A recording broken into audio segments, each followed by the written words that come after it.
হারুনুর রশিদের দরবারে চিঠি আসছে। চিঠির মধ্যে লেখা, রোম সম্রাটের পক্ষ থেকে, হারুনুর রশিদ, আমরা খ্রিস্টানরা তোমাদের সাথে বহাস করতে চাই। তোমরা বলো আল্লাহ এক, আল্লাহর কোনো ছেলে নাই, মেয়ে নাই, স্ত্রী নাই। আর আমরা খ্রিস্টানরা প্রমাণ করব আল্লাহর স্ত্রী আছে, সন্তান আছে এবং আল্লাহর ছেলে বলা আছে। তোমরা প্রমাণ করবো আল্লাহর ছেলে নাই। মুসলমান এবং খ্রিস্টানদের একটা বহাস হবে।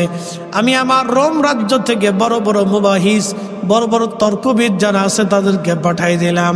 তোমার সাহস থাকলে আমাদের তর্কবিদদের সাথে তোমাদের মুসলমানদের বহাসে বসাও। খলিফা হারুনুর রশিদ খুব চিন্তায় পড়ে গেল যে এই সময়ে আমি যদি বহাসকে অস্বীকার করি তাহলে মুসলমান সারা জীবন মাথা নত করে থাকে। আর এই বহাসে যদি মুসলমান হেরে যায় তাহলে সারা জীবনের জন্য মুসলমান আর মাথা উঁচু করতে পারবে না। কি করা যায়? তো খুব চিন্তা চিন্তা চিন্তা করতে করতে করতে করতে হারুনুর রশিদ পেরেশান হয়ে গেল।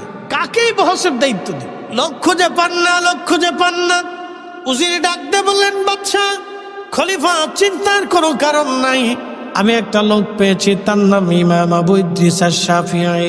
তিনার বাড়ি বর্তমান ফিলিস্তিনের বাইতুল আকসা মসজিদে তিনি ইমামতি করতেন। ইমাম আবু ইদ্রিস আশ-শাফিঈ, ইমাম শাফিঈ বাইতুল আকসাতে নামাজ পড়াইতেন তিনি।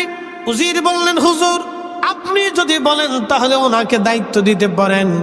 উনি এলেমে হেলেমে আমলে, এলমে এলাদুন্নিতে উনি পাকা। একবার জোরে বলা যাবে কি মারহাবা। হাজরাতে হারুনুর রশিদ তিনি চিঠি পাঠাইলেন বর্তমান বাইতুল আকসার ইমাম হযরতে ইমাম আবু ইদ্রিস আশ-শাফিঈ রাহিমাহুল্লাহর কাছে। চিঠির মধ্যে লিখলেন, মুসলমানদের ইমাম, আমি বড় পেরেশানির মধ্যে আছি।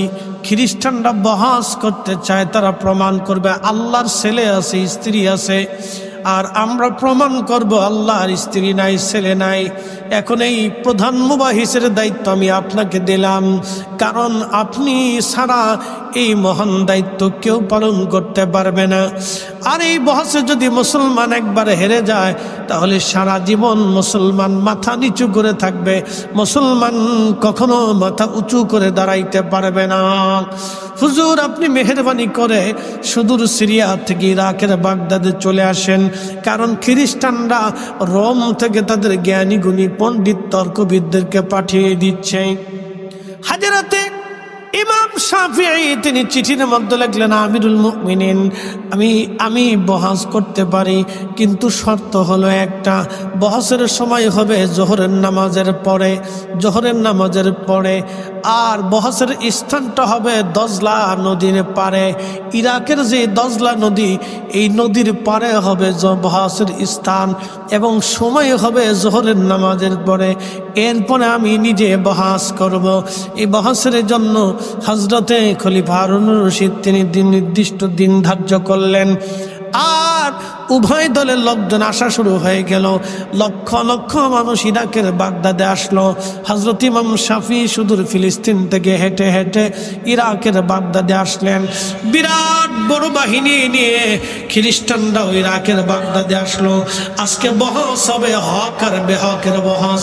যা আল হক ওয়া যাহাকাল বাতিল ইন্নাল বাতিলা কানা যাহুকা।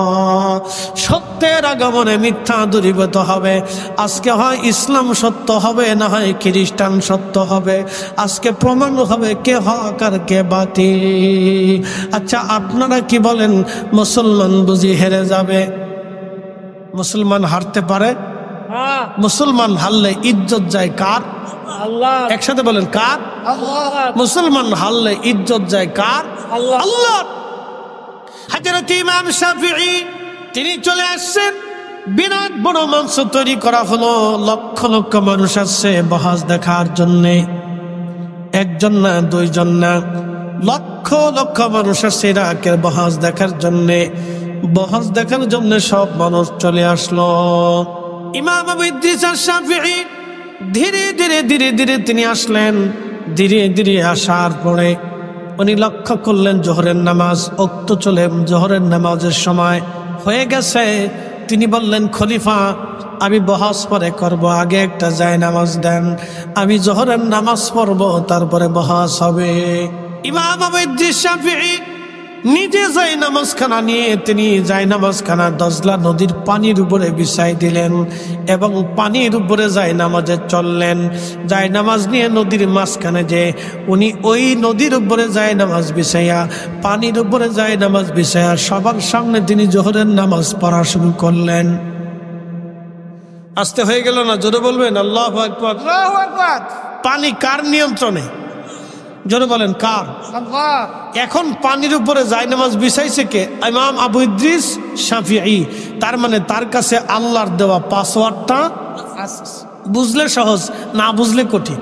হযরত ইমাম আবু ইদ্রিস শাফিঈ জায়নামাজ বিছায়ে নামাজে দাঁড়ায় গেলেন, নামাজ পড়তে লাগলেন। নামাজ শেষ হয়ে গেল, জোহরের নামাজ। নামাজ শেষ হয়ে যাওয়ার পরে ইমাম শাফিঈ ডাক দিয়ে বললেন, খ্রিস্টানরা, তোমরা কারা আমার সাথে বহাস করতে আসছো? তোমরা আসো, আমি ইমাম ইদ্রিস শাফিঈ তোমাদের সঙ্গে বহাস করব। আজকে নদীর ভিতরে বহাস হবে, আজকে স্টেজে বহাস হবে না। আসো, আমি যেইভাবে যাই নামাজ বিছাইয়া নদীর মাঝখানে নামাজ পড়তেছি এবং নদীর মাঝখানে দাঁড়ায় গেলাম। খ্রিস্টানদের মুবাহিস, তোমাদের যদি কলিজার মধ্যে সাহস থাকে তাহলে তোমরাও যাই নামাজ বিছাইয়া আমার সামনে আসো, আজকে নদীর মাঝখানে বহাস করব। একবার জোরে বলা যাবে আল্লাহু আকবার। ইমাম আবু ইদ্রিস শাফিঈ বলেন, আচ্ছা বহাস আজকে নদীর মাঝখানে হবে। আমি পানির উপরে যেইভাবে যাই নামাজ বিছিয়েছি, তোমাদের সাহস থাকলে তোমরাও যাই নামাজ বিছাও।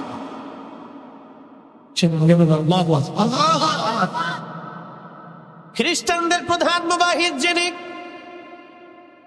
তিনি ডাক দিয়ে বলেন, হুজুর আমাদের আর বহাস লাগবে না, বহাস আমরা করে ফেলছি, বুঝার আর বাকি নাই। যে ঈমান, যে কালেমা, এই বিশ্বাস, যেই বিশ্বাস, যে ঈমান, যে কালেমা আপনাকে পানির উপরে যাই নামাজ বিছিয়ে নামাজ পড়তে শিখাইলো, পানি অনুগত হয়ে গেল, যায় নামাজ পানিতে ডুবায় না, পানি যায় নামাজ ডুবায় না, আপনাকে ডুবায় না। আমাদের আর বোঝার বাকি নেই, এই কালেমাই সত্য, এই দিনই সত্য। অতএব আপনি আমাদেরকে ক্ষমা করে দেন, আসেন আমরাও আপনার সাথে বহাস করবই না। স্টেজে আসার পরে আপনার হাত ধরে কালেমা পড়ে আমরা মুসলমান হয়ে যাব। একবার জোরে বলা যাবে আল্লাহু আকবার। কখনো তোমাকে যদি ভুলি, হেদায়েতের আলো জেনে নিয় কাছে বলি, ঠাই দিও প্রিয়তম, ঠাই দিও প্রিয়তম, অগমহিয়ান তুমি রহমান, তুমি মেহেরবান।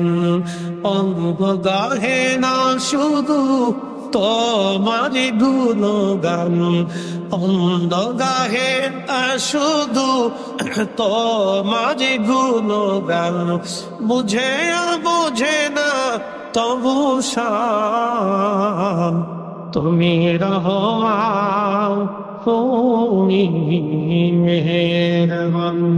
লা ইলাহা ইল্লাল্লাহ।